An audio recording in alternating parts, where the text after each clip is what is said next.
오늘 말씀의 제목은 채우라라는 제목으로 계속해서 은혜를 나누고자 합니다.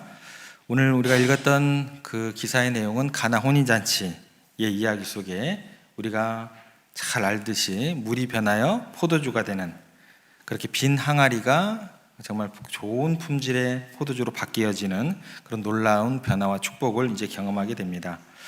모자란 상황이 이처럼 놀랍도록 변화되는 데는 이 모자람을 채우는 데 헌신한 하인들의 자발적인 헌신이 있었기 때문에 가능했다라고 우리가 살펴봤습니다. 그런데 이 하인들의 자발적인 헌신이 온전히 그들을 통해서만 나타났냐라고 우리가 생각을 해볼 때 그렇지가 않습니다. 여러분들의 그 자녀들의 헌신은요, 그냥 어느 날 갑자기 뚝딱 하고 도깨비 방망이처럼 나오는 게 아니에요. 그들을 어떻게 인도하는 교회 어른들, 또 형, 누나들, 선배들, 또 부모님들의 어떤 그 기도와 또 그들을 끌어안고 또 신앙 안에서 또 그렇게 기대하면서 그들을 좋은 길로 인도하는 그런 부모님들의 먼저 가신 그런 길들이 있을 것이고, 신앙의 선배들이 그런 길이 있을 거다라는 것입니다. 오늘 하인들도 마찬가지예요. 그들의 자원하는 헌신은요, 갑자기 나타나는 게 아닙니다. 그 하인들의 자발적인 헌신으로 이끌었던 사람이 있었다라는 것입니다. 누굴까요? 마리아라는 한 여인입니다. 이 잔치의 굉장히 중요한 인물 중 한 명인 그녀는 그 말씀에 대한 깊은 신뢰를 바탕으로 행동을 하였고, 그렇게 하인들까지 그렇게 자발적인 헌신으로 이끄는, 그리고 결과적으로는 그곳 가운데 하나님의 영광, 예수 그리스도의 영광이 임하게 되는 그런 놀라운 변화를 이끌어내게 되었다라는 것입니다. 그 마리아의 역할들이 저와 여러분들의 역할이 되기를 간절히 소망해 봅니다. 그게 어린이 주일에 우리가 생각해야 될, 더욱더 신앙의 선배로서, 신앙의 부모로서 우리들이 더욱더 묵상해야 될 그런 내용인 것 같습니다. 그래서 이 시간에는 마리아의 믿음에 대해서 우리가 집중적으로 한번 생각을 해보겠습니다. 한번 따라해 보겠습니다. 말씀에 대한 신뢰를 채우라. 네, 저희가 5절 말씀으로 오늘 오후에 함께 다가가 보겠습니다. 5절 말씀입니다. 저희가 같이 읽겠습니다. 그의 어머니가 하인들에게 이르되 너에게 무슨 말씀을 하시든지 그대로 하라 하니라. 아멘. 신앙의 깊이는요, 우리가 주님에 대해서 어느 정도 신뢰할 수 있느냐, 그 깊이하고 동일하게 적용이 됩니다. 그리고 그 신뢰의 정도가 우리의 믿음의 분량이 되는 것입니다. 그런데 주님을 신뢰하는 것은 우리가 어떻게 알 수 있느냐? 그것은 그분의 말씀에 대해서 우리가 전적으로 신뢰를 할 때 정말 우리가 주님을 신뢰하는 것이 되는 것입니다. 그런데 제가 제 자신을 가만히 돌아보면 말씀대로 하기보다 말씀과 다르게 제 마음대로 할 때가 더 많습니다. 제가 원하는 대로 하고 싶어서 하나님 말씀에 대해서 귀를 닫아버리는 경우가 굉장히 많습니다. 하나님 말씀은 이렇게 분명하게 이야기를 하고 있는데 그렇게 하기 싫어서 갈등하다 결국은 어떻게 해요? 내 고집대로 하는 경우가 굉장히 많습니다. 웃으시는 분들은 제가 그랬다고 하니까 속이 시원하셔서 그렇게 웃는 것으로 제가 이해를 하겠습니다. 그런데 이게 끝이 아니에요. 더 심각한 것이 있어요. 이렇게 제 마음대로 하면 목사라는 직분을 가지고 있는 제가 어떻게 해요? 당장에 좀 기쁘지 않고 좀 뭐라 그럴까요? 만족스럽지 않아야 되잖아요. 근데요, 제 마음대로 하잖아요. 오히려 당장에 즐거워요. 그리고 더 만족스럽다라는 거예요. 그런데 이게 끝이 아닌 거죠. 끝이 아니에요. 조금 지나지 않아서, 얼마 지나지 않아서 굉장히 이제 마음이 불편해지기 시작합니다. 잠깐의 어떤 만족과 잠깐의 즐거움이다라는 거예요. 하나님 말씀을 떠난 우리에게 참 만족이란 있을 수 없겠다라는 생각이 들게 됩니다. 우리는 예수님을 믿음으로 예수님의 소유가 되었기 때문에 그분을 섬기며 따를 때 그분 안에서 진짜 마르지 않는 참 만족을 얻을 수 있게 되는 것 같습니다. 내 욕심 따르고 내 마음에 세상에 주는 만족으로 채우려고 하면 잠시 잠깐은 저도 굉장히 즐겁더라고요. 그런데 이게 오래가지 못하고 결국에는 탈이 나게 되는 경우를 제가 많이 경험하게 됩니다. 이걸 뭐라고 얘기할까요? 밑 빠진 독에 물 붓기. 그렇게 탈진할 수밖에 없는 그런 모습이 되는 것 같습니다. 저와는 너무나 다르게 오늘 마리아는요, 하인들에게 이런 말을 건넵니다. 무슨 말씀을 하시든지 그대로 하라. 그대로 하라. 그런데 이 마리아가 이 말을 하는 것 자체가요, 지금 이 상황에서는 쉽지 않았다라는 거예요. 왜 그러냐면 바로 조금 전에 예수님께 마리아가 했던 얘기가 있어요. 저들에게 포도주가 없다라고 그 상황에 대해서, 그 사실에 대해서 이야기를 했다가 예수님께서 마리아에게 뭐라고 얘기를 하시냐면, 여자여 나와 무슨 상관이 있나이까, 내 때가 아직 이르지 않았나이다 라고 이야기를 했고, 마리아는 그 얘기를 듣게 됩니다. 우리말 중에 여사, 여자는 아니죠. 여사라는 말은 사회적으로 한 여성을 높여 부르는 존칭어 가운데 하나입니다. 그런데 요즘 우리가 여사라는 말을 쓸 때는 항상 이게 존칭만이 아니더라고요. 약간 비아냥이 섞여 있는 그런 경우에도 여사를 쓰기도 합니다. 예를 들어서 차를요, 자기 마음대로 몰고 다니는 분들이 계세요. 예. 자기 마음대로 몰고 다니면서 아무데나 주차를 하시고 확 들어오시는 그런 분들에 대해서 김여사라고 이야기를 하게 됩니다. 그죠? 예. 이것처럼요, 굉장히 그 존중에 대한 언어인데, 이것처럼 예수님과 마리아의 그 대화를 언뜻 보면 예수님은 어머니의 말에 대꾸를 하는 어쩌면 무례한 아들로 보여지기도 합니다. 그 중 하나가 어머니라고 이야기를 하지 않고 뭐라고 얘기를 해요? 여자여 라고 말한 것 때문에 하나가 될 것이고, 다른 하나는 뭐예요? 자기 어머니인데 나와 무슨 상관이 있나이까 라고 말하는 이 두 가지 부분 때문에 굉장히 무례한 아들로 비춰질 수 있다는 것입니다. 그래서 이 부분에 대해서 보통 우리가 이렇게 해석을 하고 접근을 해 나갑니다. 여자여라는 하는 단어는 귀나이라는 단어를 쓰는데, 이게 무례한 용어가 아니고 원어를 그대로 살리면 오히려 상대방을 굉장히 존경하는 표현이다라는 것입니다. 그런데 이걸 한글로 의미를 바꾸다 보니까 다 표현하지 못한 것으로 이해를 하시면 큰 무리가 없으실 것입니다. 그리고 내가 당신과 무슨 상관이 있습니까? 라는 이 표현은 그대로 문자적으로 생각하지 마시고, 포도주가 떨어진 것이 나와 당신이 지금 걱정할 일이 아니다라는 것으로 이해를 하시면 됩니다. 그러니까 이것은 아직 하나님의 영광이 드러날 때가 아니라는 것이며, 동시에 하나님의 일하심을 사람들이 필요한 그때마다 다 할 수 없다라는 거예요. 하나님의 때가 있고 하나님의 시기가 있다라는 거예요. 그러니까 하나님의 일을 행하시는 그걸 갖다가 아무 때나 그렇게 사용할 것이 아니다라는 의미로 해석을 하시면 큰 오해가 없으실 것입니다. 이제 조금 불편한 마음이 좀 사라지셨을까요? 은혜가 좀 되시나요? 예, 그렇게 은혜를 적극적으로 취하시면 됩니다. 그래도 그렇지. 아무리 그렇게 한다고 쳐도 마리아 입장에서는 뭐예요? 우리가 은혜가 된다고 할지라도 마리아 입장에서는 뭐가 되는 거예요? 뭐예요? 아무리 좋게 해석할지라도 마리아 당사자 입장에서는 뭐예요? 거절은 거절인 거예요. 아무리 우리가 내 일이 아니라고 해서 그렇게 좋게 해석을 한다고 해도 그 당사자 입장에는 뭐예요? 내 기도가 응답이 안 된 거예요. 여러분 그렇지 않으세요?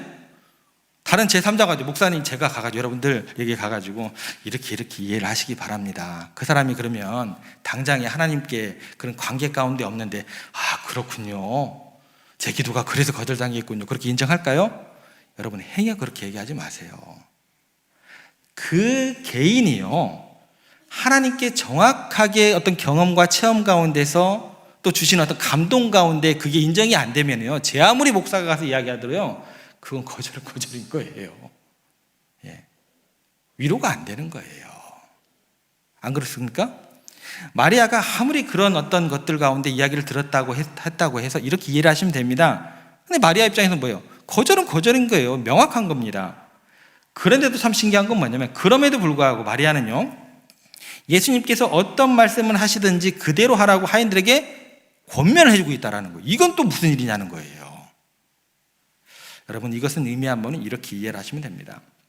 무슨 말씀인지 하든지 그대로 하라는 말은 뭐냐면, 예수님에게는 어떤 보관이 있으실 것이고, 내가 염려하는 것보다도 당신께서는 이 잔치를 생각하는 그 생각이 나보다 더 깊으실 것이고, 나보다 나를 더 잘 아시고 이 위대한 일을 행하실 분인 것을 믿습니다 라는 고백이 말이 되는 거예요. 더 이상 말이 필요가 없는 거예요. 그 순간 어떠한 행동과 눈빛과 표정으로 다른 사람들에게 고백할 수 있느냐? 그게 큰 영향력으로 나타나게 되더라는 것입니다. 나의 생각은 짧고 나는 다 헤아리지 못하지만 주님은 전능하시고 위대하신 분인 걸 믿습니다.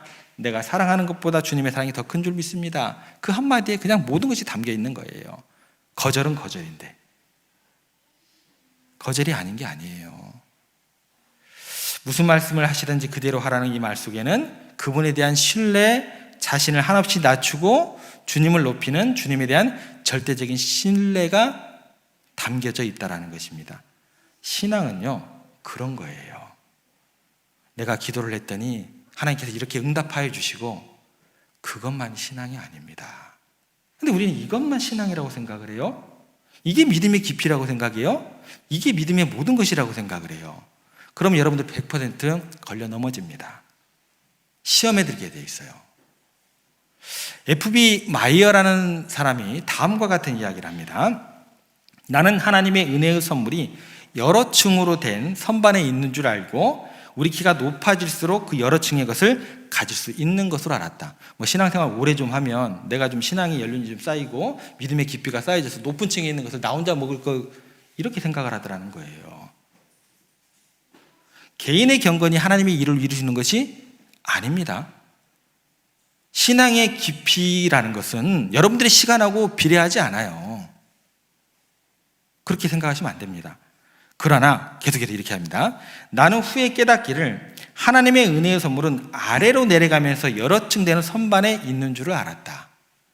그러므로 이 선물들을 받아 가지려고 하면 내가 높아지기를 원할 것이 아니고 더욱더 나를 굽히고 내려가며 또 내려가기를 힘써야 된다. 이 내려가는 것을 나를 비우는 것으로도 매치시키면 됩니다. 여러분, 나는 제한된 인간이고 유한한 존재이지만 예수님은 전능하신 하나님이면서 창조주이기 때문에 나는 어떻게 돼요? 그분 앞에서 낮추고 내 안에 그분의 말씀이 굉장히 충만하도록 거하기만 하면, 그렇게 주님을 신뢰하면서 순종을 하면 하나님의 역사가 내 삶 가운데 일어난다라는 이야기가 되는 것입니다. 세상에는요, 많은 말들과 이론들이 있습니다. 그런데 우리는요, 그것을 받는 즉시로 취해버려요. 검증을 하질 않아요. 세상에는 많은 말들과 이론이 있지만서도 그것들은 우리가 시험하고 분별을 해야 됩니다. 그건 진리의 말씀이 아니기 때문에 그래요. 그런데요, 적어도 그것들하고 구별되는 하나님의 말씀에, 기록된 하나님의 말씀에 대해서는 무조건적으로 우리가 아멘할 수 있어야 된다는 거예요. 왜요?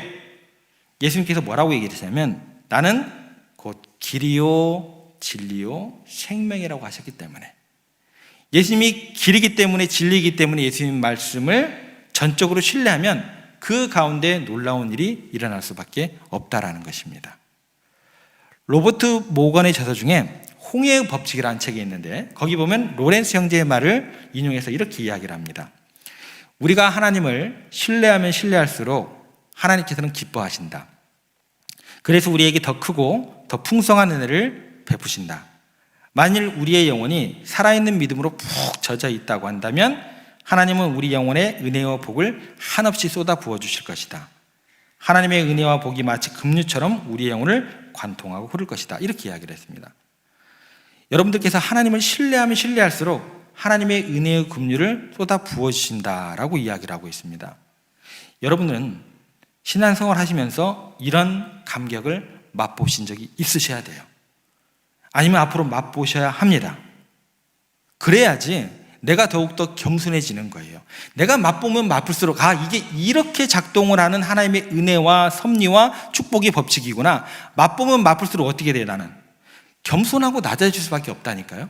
그리고 주님을 전적으로 신뢰를 했더니 하나님의 은혜가 내 마음속에 더 막 쏟아지는 그런 내 삶을 변화시키는 놀라운 은혜를 그렇게 해야 경험하기 때문에 당연히 낮아질 수밖에 없고 비울 수밖에 없게 되더라는 거예요.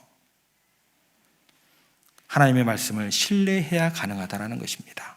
기대감으로 채워주시길 신뢰하고 기다려야 모자람이 채워지는 인생으로 그 순간 뒤바뀐다는 거예요.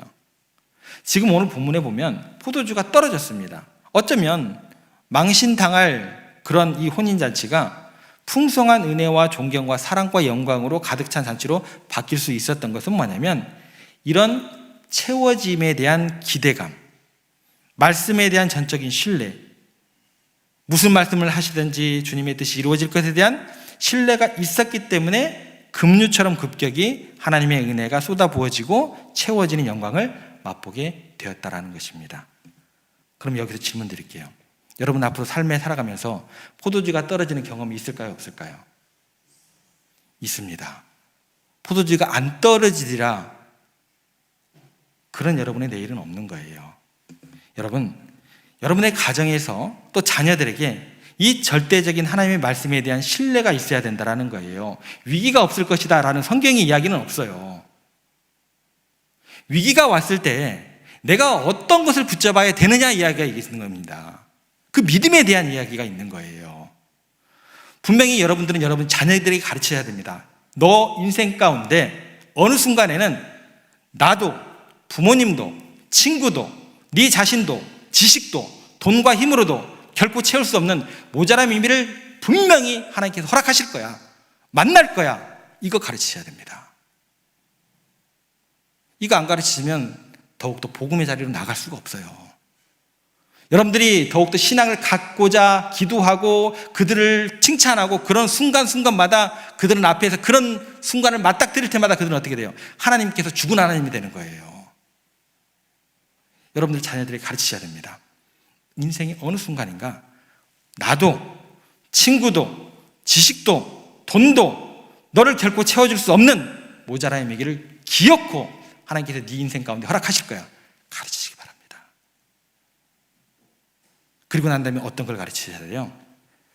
그때 그 상황이 중요한 게 아니라 그 여건이 중요한 게 아니라 그때 네가 붙들어야 될 것이 뭐냐는 거예요. 그때 하나님의 말씀을 신뢰하고 기대하는 믿음이 있느냐 없느냐 그것은 절대적으로 중요하다라는 것을 여러분들의 삶으로 가르치시고 그들에게 입으로 말씀으로 가르치셔야 됩니다. 그게 성경 이야기의 모든 것입니다. 우리 주위에 많은 사람들이 모든 것에 대해서 앞으로 더 상대화할 거예요. 다원화해서 의지할 것이 없는 시대를 만들어 갈 겁니다. 그럼 여러분의 후손들, 손자, 손녀들은 그 시대 가운데 어떤 기준을 가지고 살아가야 될 거냐? 고민해 보셔야 된다는 거예요. 의지할 것이 없는 이런 시대 가운데 옳고 그름을 분명히 할 수 있는 하나님의 말씀을 삶의 모형으로 여러분들이 제시하셔야 돼요. 그렇지 않으면 어떻게 돼요? 촛대가 옮겨지는 거예요. 이 땅의 믿음의 어르신들이 자녀들을 보고 그 삶으로 그 모범을 제시하지 못하는데 믿음의 후손들이 하나님의 살아계심을 믿을까요? 돈을 쫓아가는데, 명예를 쫓아가는데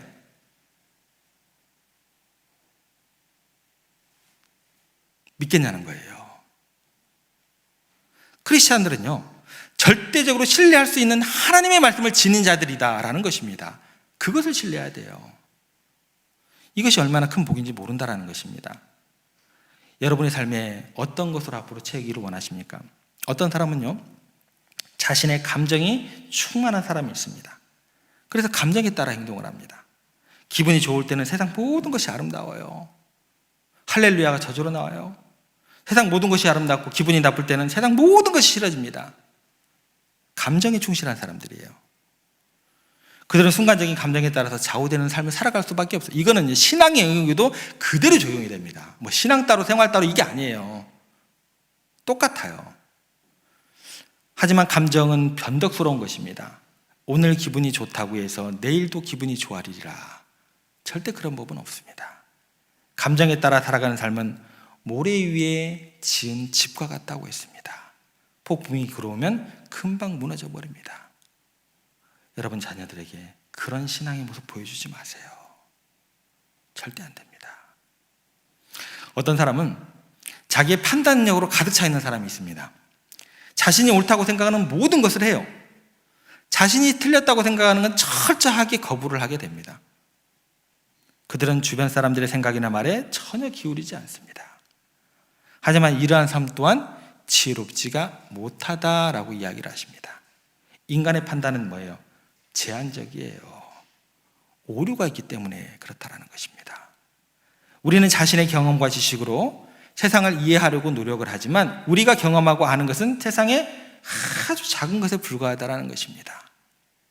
그래서 우리는 자신의 생각만이 옳다고 생각하면서 그런 생각 가운데 붙잡히게 되면 철저하게 이것은 어떤 모양으로 나오냐면 다른 사람을 철저하게 무시하게 됩니다. 그 사람을 철저하게 억압하게 됩니다. 종교적인 색채를 띠잖아요. 이건 더 어마무시하게 됩니다. 종교라는 게 뭐라고요? 마약과 같이 작용을 해버립니다. 잘못된 신앙은요, 잘못된 가치관의 해석은요, 이건 보통 사람의 이상을 뛰어넘어 버려요. 굉장히 무서운 것입니다. 그래서 판단으로 가득 채워진 삶은 교만과 분열로 이어지게 되는 것입니다. 그러나 하나님의 사람들은요, 하나님의 말씀에 대한 신뢰로 자기 자신을 가득 채울 수 있는 사람이어야 됩니다. 어떤 저명한 학자의 이론이나 사상이나 그 모든 것들은요, 결코 하나님의 말씀을 앞지를 수 없습니다. 생각해 보세요. 지금 세워진 학자들의 또 그런 어떤 그 이론이나 사상은요, 내일 깨어지기 위해서 오늘 존재하는 거예요. 이게 완벽한 이론이나 사상은 될 수 없다라는 거예요. 그들의 이론은요, 다음 세대 학자들이 극복하기 위해 제시된 오늘이라는 시간과 공간에 제한된 기준일 따름이에요. 이것을 완전한 진리로, 완전한 법칙으로 생각하시면 안 된다라는 것입니다. 지금은 칭송을 듣지만 다음 세대에서는 너무 편안한 것이라는 소리를 면치 못하게 될 수밖에 없는 사람들의 생각과 사상이다라는 것입니다. 그런데요, 성경은 우리에게 이렇게 얘기를 합니다. 천지는 없어지려니와 세세토록 영원한 것은 하나님의 말씀뿐이니라. 그러니 여러분들께서는 하나님의 말씀만을 신뢰하시길 바랍니다. 지금은 잠깐 굉장한 것 같고 반짝이는 것 같이 보이지만 불과 몇 달이 지나고 몇 년이 지나면 편협한 소리라고 그렇게 평가절해야 될 세상의 가치관에 먼저 주눅들지 마시고 그런 모습들을 자녀들에게 보여주시고 믿음의 후배들에게 보여주시고, 최고의 선택은 오늘 마리아의 고백처럼 무슨 말씀을 하시든지 그대로 하라 입니다. 이것 잊으시면 안 됩니다. 부디 하나님의 말씀, 무슨 말씀을 하시든지 그대로 행하겠습니다 라는 믿음의 고백으로 여러분의 삶의 자리를 가득 채우시고, 그 모습을 여러분들에게, 자녀들에게, 자녀 손손들에게 그렇게 삶으로, 행함으로 그렇게 보여주시는 여러분들과 세종의 모든 가족들 되시기를 주님의 이름으로 축복합니다.